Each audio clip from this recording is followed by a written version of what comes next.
SoccerBeat, what?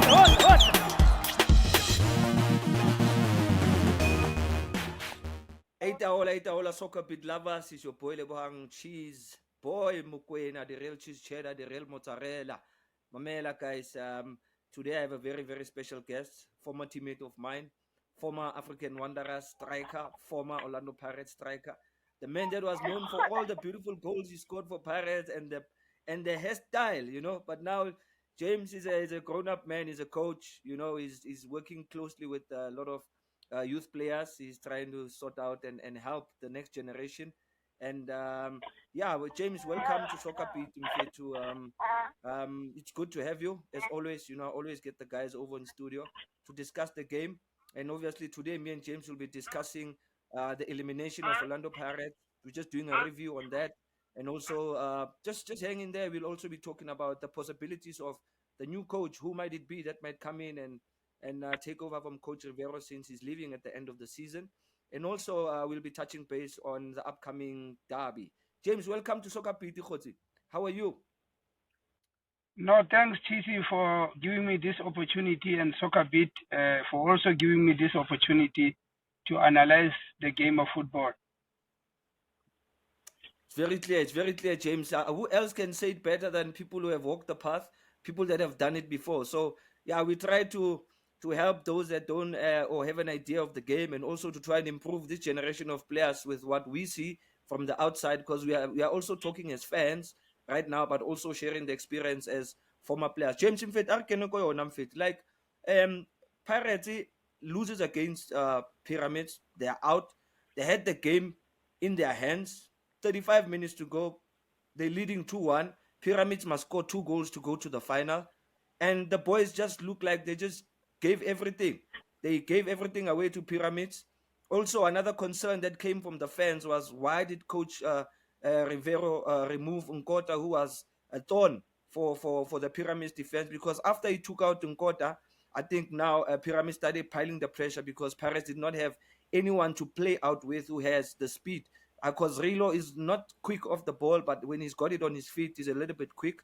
So what's your thought on that, man? How did you see the match, and where did it all go wrong for Pirates?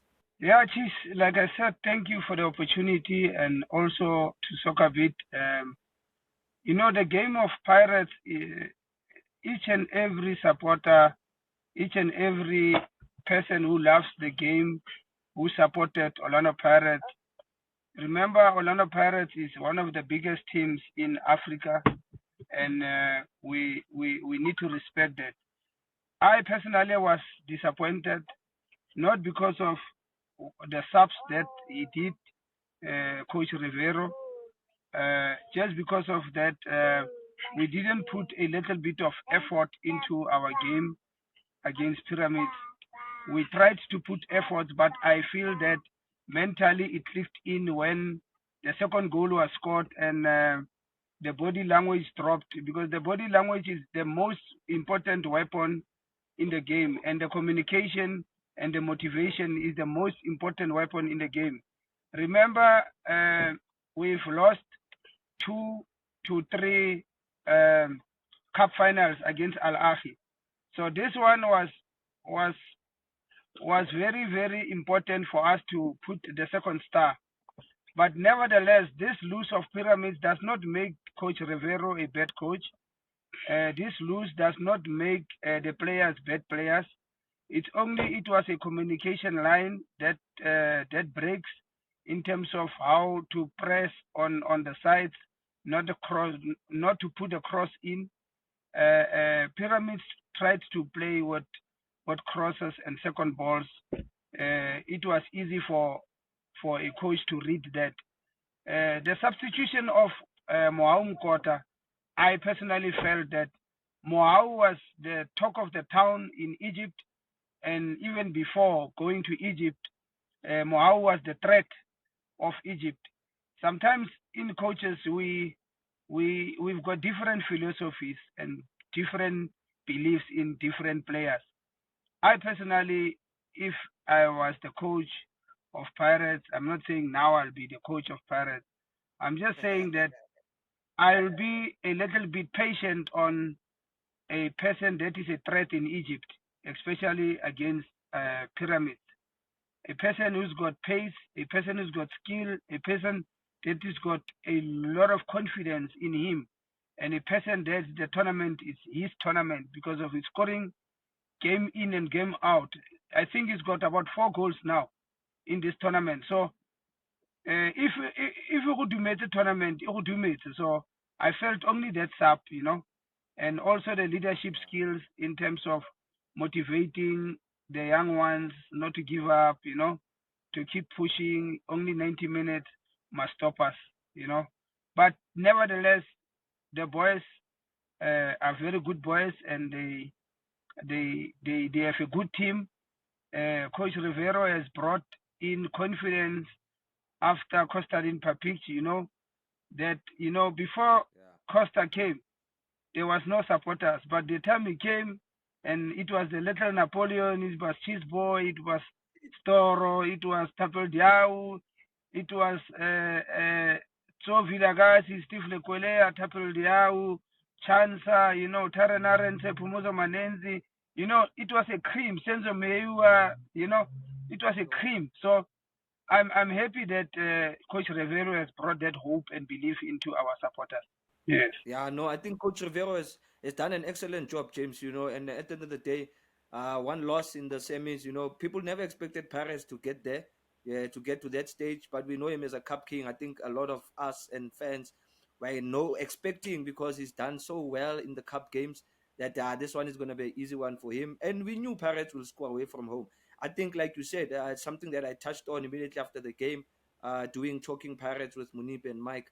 I said, guys, the only thing here that lacked here was just the experience that lacked. We lacked that communication skill. We lacked leadership in this game to manage the game. The only thing they had to do was to manage the game, because, take a foul now and then. There are those tactics that you apply, and the North Africans are really good in that. We should have learned from that. We are 2-1 up. If your player is fouled, Rillo's fouled, take our time. We push out the box. We just delay those few seconds, so we break the momentum. But with that being said, James, I think Pirates have learned the lesson from this one, and like you said, for the players, a great group of players. I think they've done excellently well under Coach Rivero.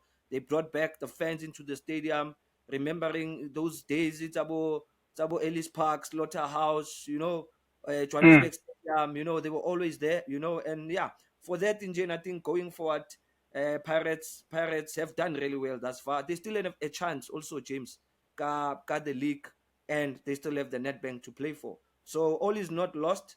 It's just all about trying to rectify those mistakes so that they can become better and fit. So, James Muna, the other thing, I'm worried about the transition of a new coach coming in. It's always a problem, because when a new coach comes in, James, you should know this because you are a coach. When a new coach comes in, there's a change of philosophy. There's a change of personnel, maybe technical team. How is this going to affect Pirates going into the next season, because they've done so well this season? Chisi, unfortunately,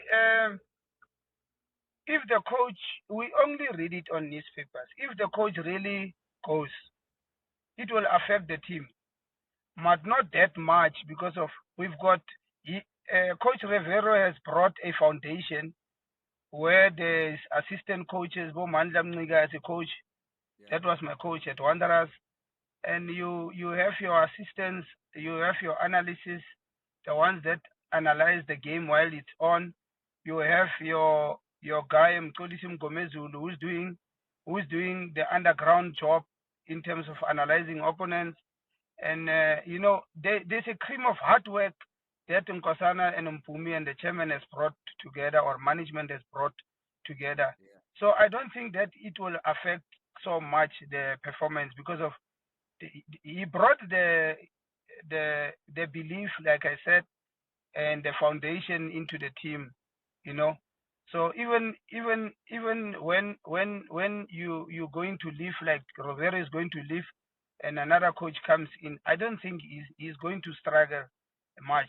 I think the team or coaches that is going to come in, the coach that is going to come in, the only thing that he must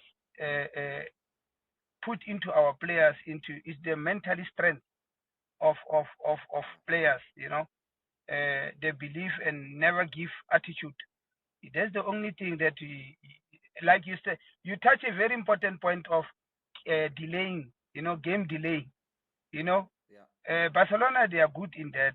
Sundowns, they are good in that. You name few teams that are good in that. Even in the coaching class, you do the delaying. Go to the corner, hit the man, throw in another go. Keep possession because of I felt that Pirates had to keep possession. That's also a part of delaying game. Because those guys they were reinforced defense. So keep the ball more, and then they will get tired because we are good in terms of keeping the ball. We're not good in terms of throwing the balls into them because those defenders they are tall and they know how to collect the second ball. Torre, very influential player for Pyramids, and they play only with two players. And check now, Rele scored in the 40 minutes. Né? That's why I was telling you lately that concentration level was the most downfall. 40 minutes, Orlando Pirates score. 45 minutes, Pyramids score. So there's a lack of communication, there's a lack of concentration there, where Van Rooyen had to press, not the cross must not come in. The Maela make a good run from Mbogazi in front of CBC and Scott. I think communication level and even the way of defending the body must face the ball and the opponent. So I think the body language was not okay in terms of concentrating on the ball, not concentrating on the man that is running into that space in front of CBC.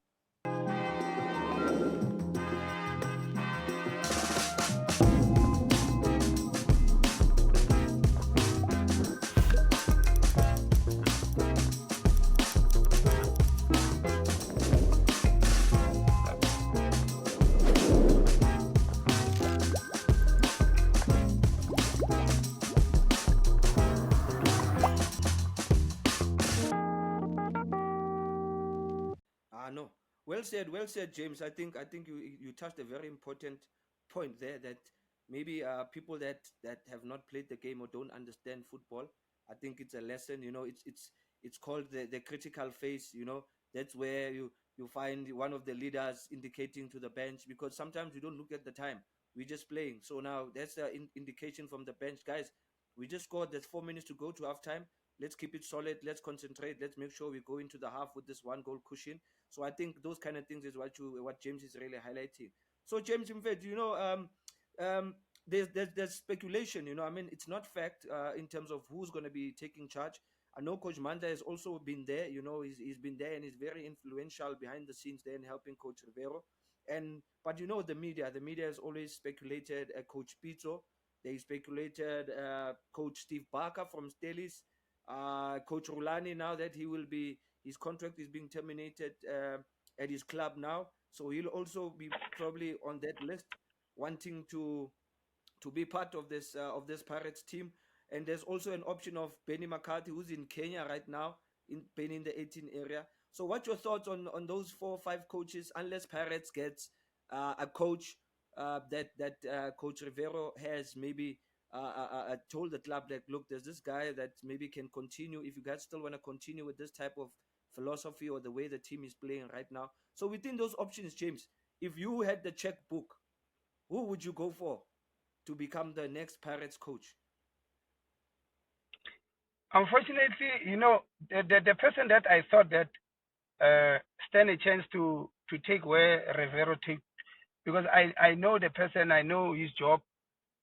He's not in your list, but let me not mention him. That person was Adel Ambrucci. Adel Ambrucci was the rightful candidate for Orlando Pirates. They needed. Remember when Riveiro came to the country, they said he's a plumber. They checked the stats. No, this guy has never win nothing.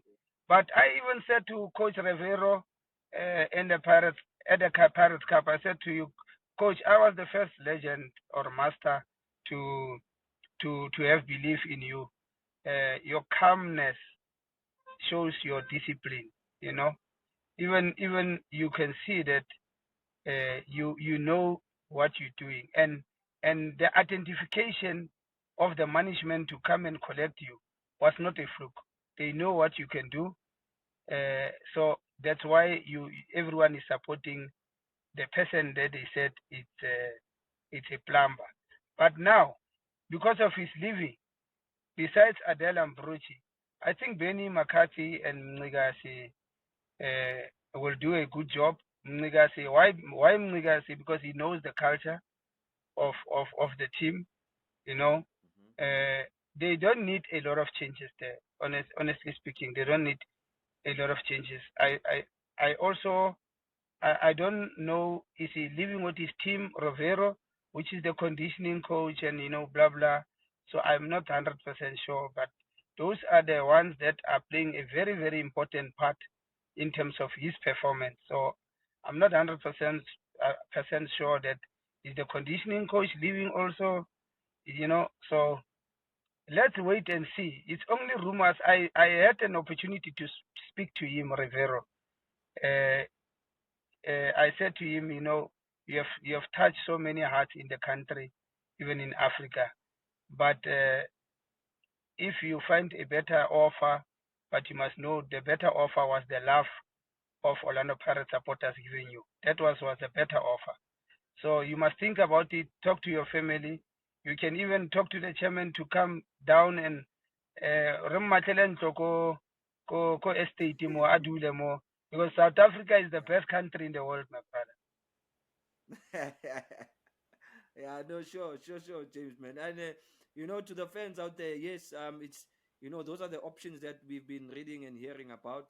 So in the comment section, Maparania, just let us know what your thoughts and which coach when you would like to see take over. That's if Coach Riveiro goes, because James spoke to him at the Pirates Cup, right? So maybe James is not sharing enough. Maybe it might be a surprise and the coach stays, but in case he goes those are the names that we've given out that are out there.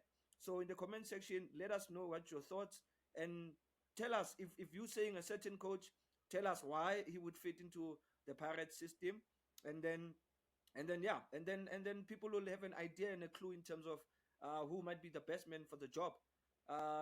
Yeah, man, James Mfet, at SoccerBeat, we let the beat do the talking. Football is so broad, it's so many things we can talk and discuss about, especially talking about this Pirates team that is wounded. They'll be up against a wounded Kaiser Chiefs, or should I say, always wounded Kaiser Chiefs. And the derby games, James, it goes either way. You can be on top form, you might have lost a game, you come in there, you get your win. So what's your thoughts on Pirates up against Chiefs in the league and Pirates against Chiefs in the Nedbank final? Because I'm hearing fans, James, you know what the fans are saying? No, we can give Chiefs the 3 points, they need them, and then we'll take the cup. I'm like, hi, Mark, it doesn't work like that. People want to win everything. What's your thoughts on this upcoming derby, Mvana? How do you see this game panning out? Who's winning? And just give me your prediction. Yeah, thanks, Cheesy. Yeah, Chiefs and Pirates is always different, and it's difficult to predict the score because now Chiefs has rested, Pirates never rested. They're traveling from Egypt. It's going to be more important the mentally side on Saturday, and the recovering. It depends on who is doing the recovering good, but automatically Chiefs is going to have more recovery, and but we will have game time. We are playing on Wednesday, tomorrow. We are going to have game time, and Chiefs is not going to have game time, you know, to go into this derby. But I can tell you, my brother, I've got belief in our boys. Not because of I've played for Orlando Pirates. I've got belief in Coach Riveiro. I've got belief in all the coaches, technical team. I've got belief in the players. The loss of pyramids is not end of the world. We're going to go in and win the game 1-0 on Saturday, and on the final we are going to win also 2-1. That is my prediction, my brother. Not because of I've played. I had an opportunity. I had an opportunity to watch Kaizer Chiefs, this past weekend. But there's a lot of things that I can talk about it on the show, the weak points and the strong points. But I cannot because of I'm going to give them something that it can work against the team that I've played for. So I'm going to pause on the analysis on how Chiefs is playing, how they build up, what is their strong point, who are they finding in their build up in terms of defensive or organization, how are they doing. I've given the insight already to my people, so I've got belief that Pirates is going to win Saturday. Nah, no, you've heard it. You've heard it, soccer beat lovers. James has given you the predictions for this upcoming derby. Remember, Paris still has a game against this Kukuni, so they won't have enough rest. I think that boils down to Pirates season, where they play every second day, every third day from traveling, But like James says, they might have the momentum because they're coming from a match midweek. And with that being said, James Mothibi, thank you so much for being with me on Soccer Beat, the real cheese mozzarella. You know what to do. You must press that red button, like, subscribe, and don't forget to leave your comments. And if there's any other thing that you would like us to discuss or have on the show, let us know. We are open. We let the beat do the talking. This is for the fans. This is for the current generation of players. This is all for all football lovers. So with that being said, James, thank you so much for your time, and I hope that I can have you after the derby because I will want to know about these score predictions of yours as soon as that game is done. Danko, we are out. Thank you. Bless.